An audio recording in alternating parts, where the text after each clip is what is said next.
একটু একটু বুঝ হওয়ার পর থেকেই বরাবরই ভেবেছিলাম বড় হয়ে একজন নিঃস্বার্থ মানুষ হব, মনের মধ্যে কোনো লোভ রাখবো না। কেউ যেন আমার সাথে মিশে না বলতে পারে তুই একটা স্বার্থপর, তোর মনের মধ্যে অনেক লোভ। ছোটবেলায় মনে মনে যেটা ভাবছি, বড় হয়ে কিন্তু সেটাই আমার সাথে হয়েছে। কখনো মনের মধ্যে কোনো লোভ রাখি নেই, কারো উন্নতি দেখলে হিংসা করি নেই, বরঞ্চ সেখান থেকে শিক্ষা নিয়েছি। আর মনে মনে ভেবেছি একদিন আমারও হবে, আমিও চেষ্টা করব। আর যদি অন্যদেরটা দেখে হিংসা করতাম তাহলে হয়তো আমার এত কিছু করা হতো না। মানুষের ভালো কিছু দেখে হিংসা আমি করতে করতে দিন চলে যেত। আমি একটা জিনিস স্বীকার করতে কোনো আমার দ্বিধা নাই, সেটা হচ্ছে আমার রাগ বেশি। আমি অল্পতে অনেক বেশি রাগ হয়ে যাই। এই রাগের জন্য অনেক মানুষের থেকে অনেক কথা আমার শুনতে হয়। আমি যদি রাগের কারণে অনেক মানুষের কাছ থেকে কথা শুনেও থাকি, আমার মনে কোনো আঘাত লাগে না। আঘাত তো আমার তখনই লাগে যখন আমি একটা মানুষের ব্যাপারে অনেক চিন্তা ভাবনা করি, তার স্বার্থতা দেখি, নিজের স্বার্থটাকে কখনো বড় করে দেখি নাই। যার জন্য এত আমি চিন্তা ভাবনা করি, সেই মানুষটাই যখন আমার সাথে স্বার্থতা দেখায়, তখন মনে হয় এই দুনিয়াতে কখনো নিজের স্বার্থ ছাড়া অন্যের স্বার্থ দেখাটা উচিত না। আমার জীবন আমি দুইটা মানুষকে খুব বেশি পরিমাণে অপছন্দ করি। এক হচ্ছে মিথ্যাবাদী, দ্বিতীয়টা হচ্ছে স্বার্থপর মানুষকে। কিন্তু দেখেন, এইসব মানুষদেরকে আমি অপছন্দ করলো, এইসব মানুষই কেন জানে আমার জীবনে সব সময় থাকে। আমি একদম ছোট কাল থেকে আমি কখনো কাজকে ভয় পাইনি। যে ধরনের কাজ হোক না কেন, সব কাজকে আমি খুব পরিমাণে সম্মান করি। যদি কখনো কোনো কাজ না পারছি, সেটা আমি মনোযোগ দিয়ে দেখছি বা মনোযোগ দিয়ে করার চেষ্টা করছি। সবসময় একটা জিনিস ভাবছি, যেভাবে হোক কাজটা আমাকে কমপ্লিট করতে হবে। হয়তো বা একটু সময় আমার বেশি লাগবে, তারপর আমি চেষ্টা করলে অবশ্যই পারবো। আমার জীবনে যদি আমি 2 টাকা ইনকাম করছি, সেই ইনকাম দিয়ে হচ্ছে সবার জন্য চিন্তা করছি, কার জন্য কি কিনা যায়। একান্ত নিজের চিন্তা কখনোই আমি করি নাই। আজ পর্যন্ত আমি সেই কাজটাই করছি। কিন্তু আপনারা বিশ্বাস করবেন কিনা জানি না, আমার 2 টাকা ইনকাম করা থেকে শুরু করে লাখ টাকা ইনকাম করা পর্যন্ত এগুলোর সাপোর্ট কিন্তু একমাত্র আমার মা ছিল।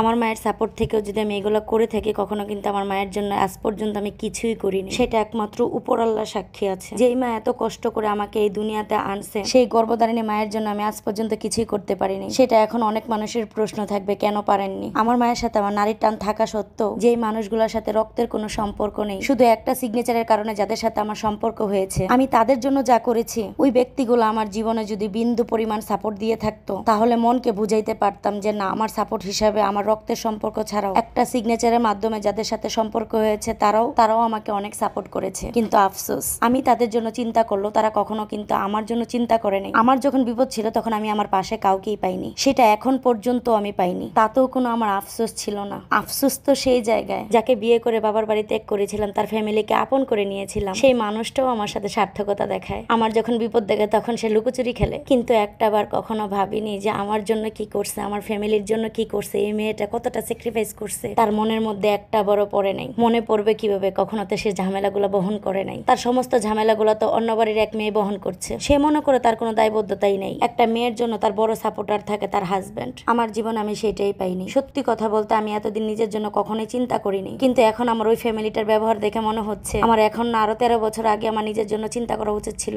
এই 13টা বছর আমি যা যা করেছি, আমার প্রত্যেকটা নিঃশ্বাসের হিসাব আপনাদেরকে দিতে হবে। আপনারা আমার জন্য কতটুকু করেছেন আর আপনাদের জন্য আমি কতটুকু করেছি, সব হিসাব খাতায় লিখে রাখেন।